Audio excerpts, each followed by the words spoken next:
Hello বন্ধুরা, আপনারা সবাই কেমন আছেন? আশা করি সকলে ভালো আছেন। আপনারা জানেন হয়তোবা যে আমি পেঁপের সাথে সাথী ফসল হিসেবে মরিচ লাগিয়েছিলাম, কিন্তু এবারে মরিচ করে আমি অনেকটা লসের সম্মুখীন হয়েছি। মরিচের যে দাম সেটা দিয়ে পোষায় না আর কি। আমি মরিচ করতে যেটা টাকা খরচ হয়েছে তার অর্ধেক টাকাও আমি উঠাতে পারিনি এবার মরিচে। আপনারা তো দেখতেছেন মরিচের এবার যে করবে, এই বর্তমানে চলতেছে মরিচের 200-300 টাকা মন। আর আমার মরিচ গাছও মোটামুটি অযত্নের কারণে বর্তমান মরে গেছে।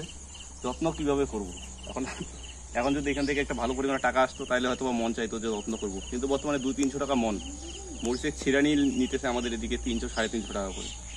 তো এবার পেঁপের সাথে মরিচ করে আমি মোটামুটি একটা লসের সম্মুখীন হইলাম। আর এর মরিচ করার ফলে আমার পেঁপেগুলো একটু গাছগুলো চিকন হয়ে গিয়েছে, মানে দুই দিকেই লস হইলো আর কি। যদি মরিচ না লাগাইতাম তাহলে আমার পেঁপে গাছগুলো অনেক ভালো থাকতো, এতদিন ফল চলে আসতো। কিন্তু মরিচ লাগার কারণে এখন আমার পেঁপে গাছগুলো একটু ড্যাম হয়ে গেছে। এদিকে একটু দেখাতো, তাও যা হয়েছে মোটামুটি ভালো হয়েছে, মানে পেঁপেতে আমার রোগ বালাইটা নাই আর কি। আর আপনারা যদি পেঁপে আর মরিচ একসাথে করতে চান তাহলে আপনাদেরকে আগে থেকেই প্ল্যান করে রাখতে হবে।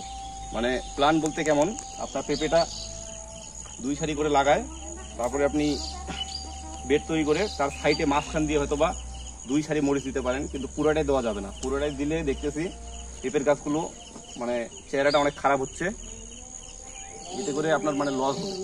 এজন্য আপনারা যদি পেঁপের সাথে সাথী ফসল হিসেবে কোনো মরিচ চাষ বা আলাদা কোনো চাষ করতে চান তাহলে আপনারা কাম করতে পারেন কি, এই যে পেঁপের গাছের দূরত্বে এই যে মাঝখানে 2টা লাইন দিতে পারেন, এতে করে পেঁপের আপনার সমস্যা হবে না। কিন্তু আপনি পুরোটাই যখন মরিচ লাগাবেন তার মাঝখানে পেঁপে চারা লাগাবেন, তখন কিন্তু আপনার পেঁপের গাছটা খুব একটা ভালো বা সতেজ হবে না, তখন একটু চিকন দুর্বল হয়ে যাবে।